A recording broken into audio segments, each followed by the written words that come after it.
Now, on Saturday, WhatsApp finally began to force its users to accept its new controversial terms of service, almost a year and a half after it announced plans to do so, despite an immediate outcry from users. WhatsApp has persisted with the new rules, though. The company says that the actual changes aren't substantial and that the wave of opposition from users in January was spurred more by misinformation than anything else. Well, for more on this, we're now joined by Nelisa Ngolana, who's the co-founder of Coding Mamas. Thanks so much indeed for joining us and welcome to the program. Hi, Peter. Thanks for having me.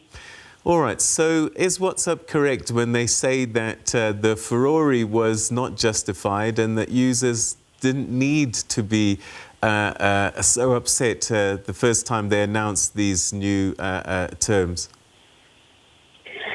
So it's a yes and no. I suspect that they're saying that users don't need to be worried because they know that a lot of people have already signed up for these new updates. However, these updates do contravene certain laws across the globe when it comes to the sharing of information between apps for a company like WhatsApp. So tell us what that means. I, as a user, I'm going to get onto my phone and I'm going to click on the WhatsApp icon. How's my life going to change and that I might not even be seeing? So what that means is that when you accept these new terms, you are essentially giving them permission to share your data across the Facebook group of apps. So it's Facebook, Instagram, and WhatsApp. So what that means is that when you give this permission, that means that they'll be able to take your phone number and link it to any transaction data that you might have across the three apps. So that means if you're shopping for something on Instagram, for example, they're able to link your activity between the three apps, which is something that they weren't able to do before. So what does that mean for me, though? Is that a negative? It is a negative. So, for example, in the South African environment, when you sign up on anything like an app, or you fill in forms online, etc., and you give them permission to use your details for that specific intention that they're collecting it for. So that means that a company can't come later and say, oh, actually, you signed up to do activity A, but since we have your number, we're already going to add your number for activity 2. They need to come back and ask you for your information again.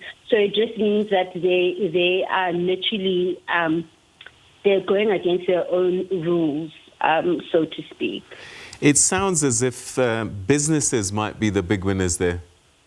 Yes, absolutely. The update is more in favor for business because now they can track your activity across the different apps, and then they can contact you on WhatsApp and ask you to make payments via WhatsApp. Because remember, some businesses have set up, you can now use that payment channel called WhatsApp Pay.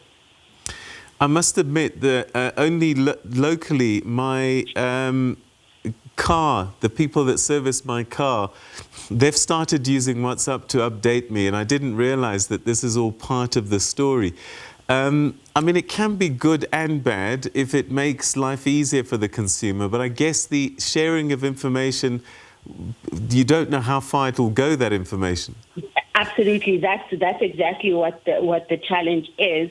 That you don't know to what limit, like which parts of your data are they going to use? I mean, are they now if you've got GPS locator on your phone, how do you know that they're not using your GPS data, for example, to help businesses sell better to you? So it's kind of like how long is a piece of string and how much of it is it actually ethically okay? All right, so WhatsApp is a global company. Each country, and as you mentioned, South Africa has different laws. How are they going to negotiate the fact that each domain, each country has perhaps different laws that they need to abide by, or are they ignoring that? No, they're not ignoring it. So, for example, our regulator is also seeking legal advice, and they've approached them to ask WhatsApp to treat our update in the same way that they're doing it with the European Union. So Germany has outrightly banned it. So they've already banned it. They've told WhatsApp to stop processing user data immediately because they feel, as part of the European Union, that this update contravenes certain of the GDPR regulations. So the GDPR is very similar to our POPI Act. India has already taken them to court already, asking them questions about the update. So nobody is taking it lying down.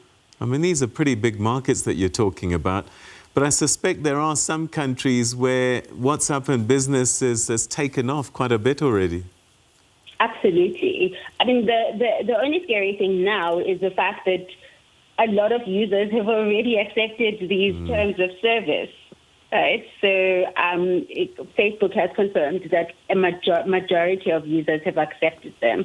So, but we'll now look to the government to see how they can push for this. I mean, I know the South African regulator has actually even asked them to come and appear in our parliament. If you don't accept, what happens? So if you don't accept, what it will do is that it will they're basically forcing you, because they will limit features. So at some point you won't be able to make calls. At some point you won't be able to receive calls. And eventually your account will be deemed as inactive. And over a period of time, you may lose your account. So the account can be deleted. What users can do is they can migrate to other apps like Signal or Telegram or WeChat if they don't want to be affected by this update. Is that what people have started doing? And let's talk about Telegram, for example. Does that have less of these issues of sharing information with other platforms? Yes. For example, Signal stores your data on your phone, so it doesn't store it on a server on a cloud somewhere. So your data literally belongs to you, like your messages and your transaction patterns. And Telegram is similar to WhatsApp in the way it stores data? Yes. So, but the protection policy is a little bit different. All right. So you're basically saying Signal is the way we should go. You're not allowed to say that. I know that was a naughty question. I'm not allowed to say that. But I'm just saying we do have options.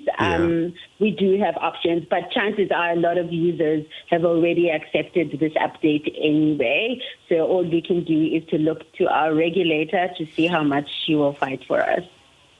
All right. Nelisa, thanks so much indeed for explaining all of that to us. I think some of us, we just press accept because we just want to get that icon off our screens. But thank you so much. And that's what they're counting on. Yeah, I can imagine.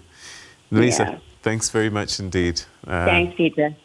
All right. Okay, that's where we'll leave that. So be careful if you are getting messages from WhatsApp and they're saying accept these new terms and conditions, think about them. If you're happy with them, go for it. If you're not, don't just press.